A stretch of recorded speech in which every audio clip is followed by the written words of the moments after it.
So this is the TS diagram of the water vapor. क्योंकि हम TS diagram से water vapour का बना सकते हैं, क्योंकि वही वाटर वेपर है जो फेस चेंज कर रहा है, तो फेस चेंज कभी करता भी नहीं। सब लोग ये है इनिशियल स्टेट, क्योंकि हम जानते हैं कि water vapour at initial state is at superheated state.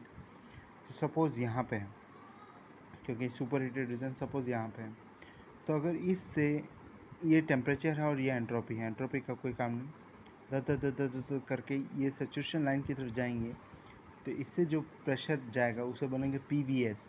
PVS is equal to saturation pressure corresponding to DBT। अगर हम द नीचे जाते जाएंगे तो यहाँ एक आएगा टेम्परेचर, उसे बोलेंगे DBT।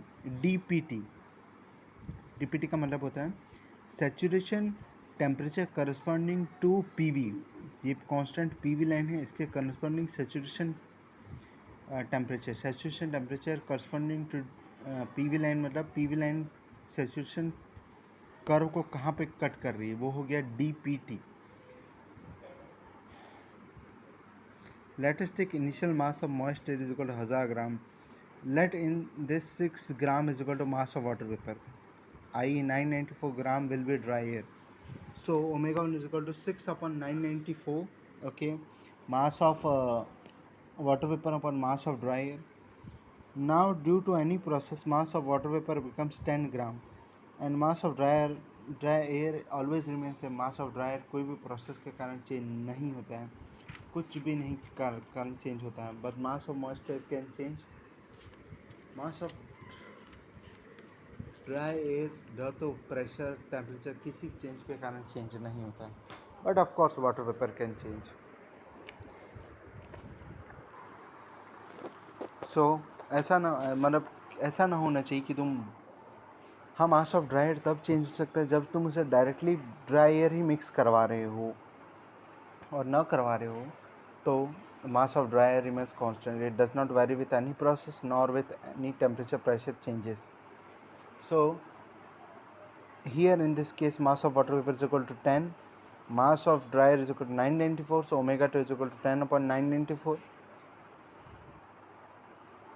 and mass of moist air is equal to 10 plus 994 is equal to 1004 gram.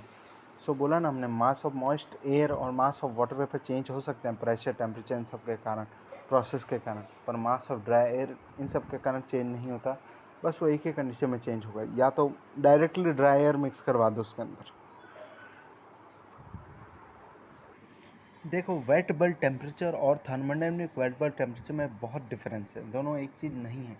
But for air, as Lewis number is equal to 1, both wet bulb temperature and thermodynamic wet bulb temperature are same, but actually they are not same, but only for air they are same. For pressure and temperature we deal in wet bulb temperature.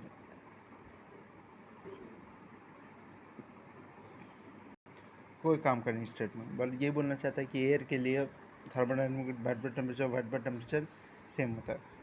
Wait bulb temperature को define कैसे किया जाता है? सब लोग unsaturated air आ रही है, यहाँ पे एक थर्मोमीटर रखा हुआ है जिसके ऊपर एक गीला कपड़ा रखा हुआ है, गीला कपड़े में सफिशिएंट अमाउंट ऑफ पानी, जितना पानी लेना चाहे ले सकते हो। जब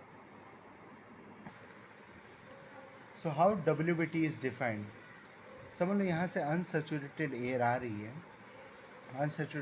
यहाँ पे थर्मोमीटर जिसके ऊपर क्लॉथ लगा हुआ है। तो सबसे पहली बात, और मान लो इस क्लॉथ के अंदर अनलिमिटेड पानी, जितना पानी अनसैचुरेटेड एयर लेना चाहे ले सकते हैं, कोई दिक्कत नहीं। सो व्हाट हैपेंस इज़, जब अनसैचुरेटेड एयर इसके अंदर आएगी, क्योंकि यहाँ पे बहुत ज़्यादा पानी है, तो कंसंट्रेशन डिफरेंस की वजह से अनसैचुरेटेड एयर जो अभी पानी की और कैपेसिटी ले सकता है, ये यहाँ पे लेना चाहेगा, बट फर्स्ट ऑफ ऑल इसके पानी को इसे वाटर वेपर में कन्वर्ट करना पड़ेगा। वाटर वेपर में कन्वर्ट करना पड़ेगा तो इसको अपनी हीट देनी पड़ेगी, तो इसका टेम्परेचर होगा decrease, temperature of unsaturated air होगा डिक्रीज़, और साथ साथ मास of water vapour in the unsaturated air होगा इंक्रीज़। और ये तब तक हम करवाते रहते हैं जब तक कि एयर पूरी सैचुरेटेड ना हो जाए। सो PV increases because MV increases and the total pressure is constant, so PV increases. सो अगर हम ग्राफ में देखें so this was suppose DBT, इस एयर का DBT था, आ रहा है ना, इस एयर का DBT था। तो हमने क्या किया, हमने क्या टेम्परेचर कम करवाया, मतलब टेम्परेचर कम करवाया, मतलब TS ग्राफ है, टेम्परेचर कम करवाऊँ और कम ऐसे करवाऊँ कि अपना प्रेशर इंक्रीज़ हो। तो ये सबसे पहले इनिशियल लाइन ये थी और PVS की लाइन ये है, ये PVS की लाइन है, ये है इनिशियली PV की लाइन। तो ऐसा करवाऊँ कि टेम्परेचर कम हो और प्रेशर इंक्रीज हो, मतलब ऐसे आना पड़ेगा और सैचुरेटेड तक जाओ। देखो यहाँ पे प्रेशर ज़्यादा है इसके कंपेयर में ये इसको रिप्रेजेंट करता है, फाइनल स्टेट में प्रेशर ज़्यादा है। सो ये हो जाता है चीज़।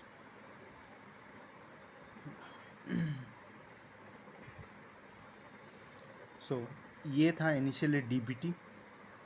इसके करस्पॉन्डिंग जो यहाँ पे कट कर रहा है उसको बोलते हैं PVS। इसको जब ऐसे नीचे लेके जाता है, यहाँ पे जब कट करता है इसको बोलते हैं WBT, और इसको नीचे ऐसे लेके आता है इसको बोलते हैं DPT। एज हवा बहेगी from cloth as due to concentration difference, okay explained. Saturation attain करना है, इसका मकसद है सेचुरेशन, मतलब WBT डिफाइंड है सेचुरेशन अटेन करवाने के लिए। I will explain the meaning of thermodynamic wet bulb temperature. अभी तक मैंने सिर्फ वेट बल्ब टेम्परेचर का मीनिंग एक्सप्लेन किया है, थर्मोडायनेमिक वेट बल्ब टेम्परेचर का मीनिंग मैं उसमें आगे एक्सप्लेन करूँगा। सैचुरेशन ये रहा, this line represents this line. Now this red line का एक कर्व होता है, सॉरी रेड लाइन की इक्वेशन होती जो होती है PV equal to PV dash minus something, जो हमें क्वेश्चन में दी रहती है। इसे कैरियर्स इक्वेशन बोलते हैं।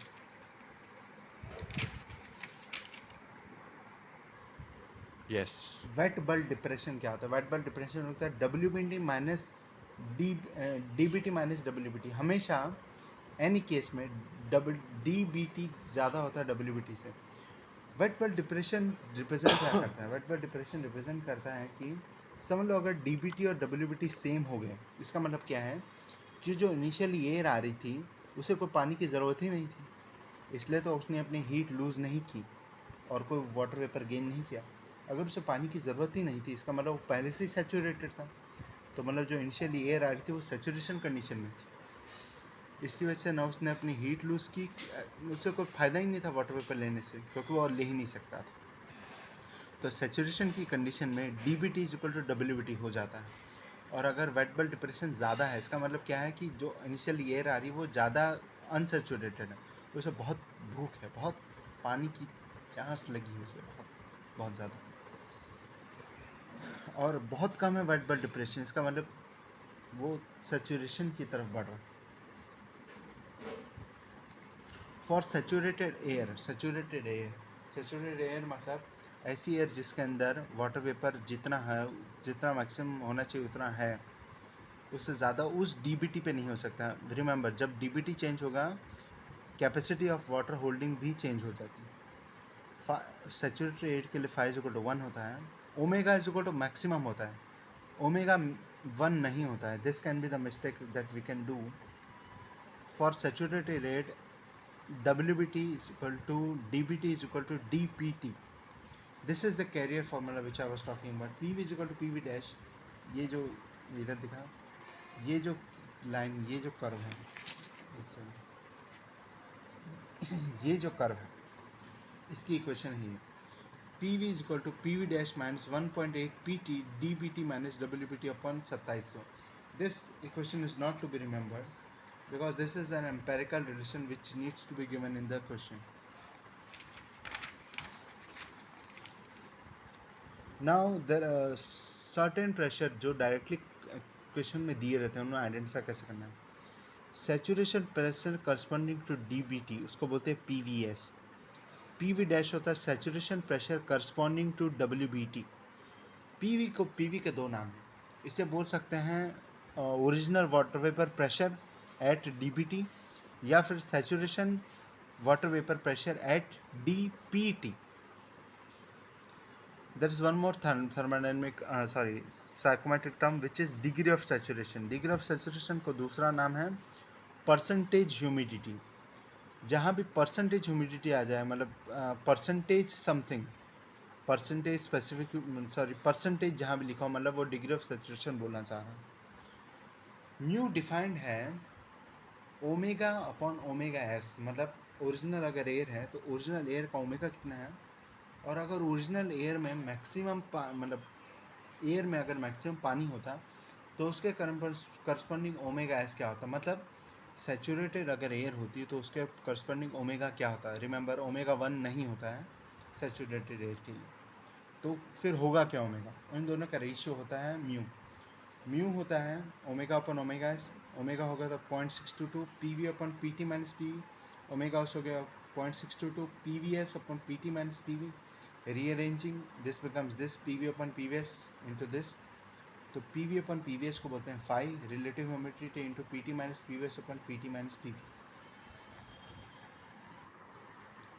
नेक्स्ट साइकोमेट्रिक टर्म है एंथैल्पी ऑफ मॉइस्ट एयर. जो साइकोमेट्रिक ग्राफ में दिखाते हैं वो एंथैल्पी ऑफ मॉइस्ट एयर है, एंथैल्पी ऑफ ड्राई एयर या एंथैल्पी ऑफ वाटर वेपर नहीं है. So the direct formula of enthalpy of moist air is this 1.005 T plus omega into 2500 plus 1.88 T. ये 1.008 भी हो सकता है. ये सी पी ऑफ वो है, C P of dry air. और ये है latent heat of vaporisation at 0 degree Celsius.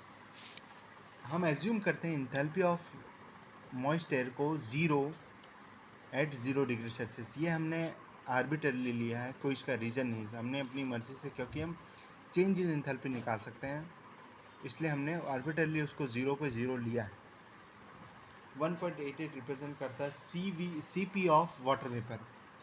ये किसी किसी सिचुएशन में 1.915 भी दिया रहता है.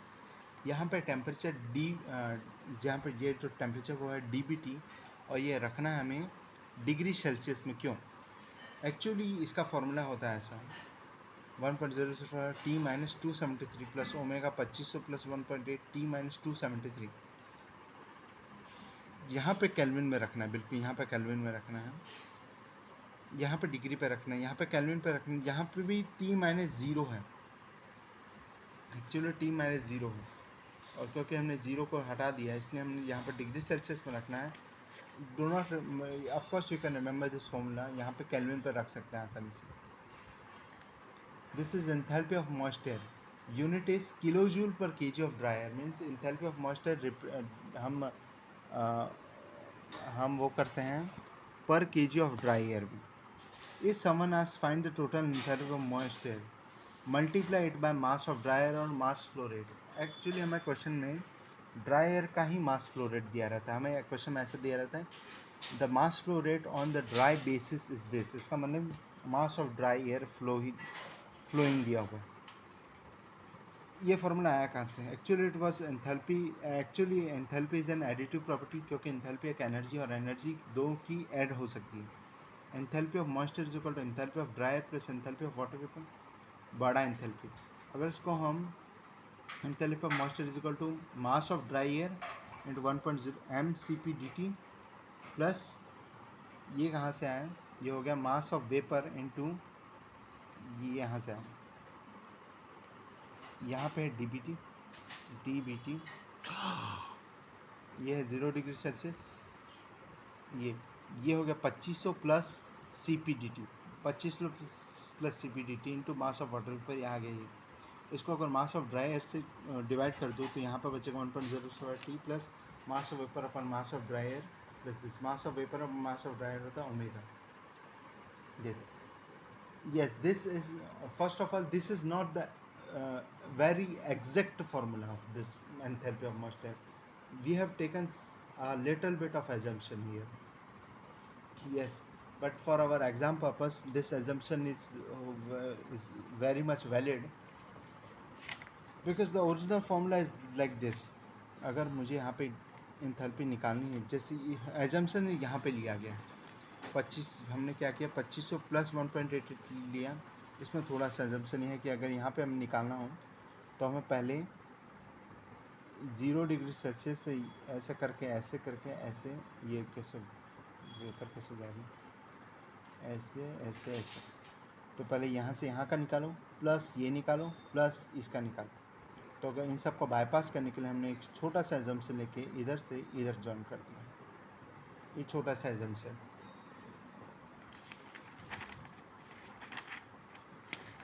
Enthalpy at 0 degree Celsius is always zero, किसी भी की, ड्राई एयर की, वाटर वेपर की, मॉइस्ट एयर की, किसी की भी हम ज़ीरो लेते हैं, ये आर्बिट्रली है। This is the most important. Specific heat of moisture, CP of moisture, अगर एग्जाम पूछे CP ऑफ मॉइस्चर लिखो तो क्या होगा, वो होगा CP of moisture equal CP of dry air plus omega times CP of water vapour. थोड़ा pause कर दो। I think I finding some problem here. CP of इसको लिख सकते हैं, बट एंथैल्पी ऑफ मॉइस्चर का जो मैंने फॉर्मूला दिया है वही याद रखना है। ऐसा मत लिखना कि mass of moist air into CP of moist air into T, ऐसा मत लिखना। I will explain further, but ऐसा मत लिखना। Study some did here, but I was not getting the exact thing as here, so I will have to look into this, but it's not so necessary because this formula is strictly valid, no problem here. P total never changes, nahi, this statement is wrong. P total can change due to compression, due to any process. So this was the video.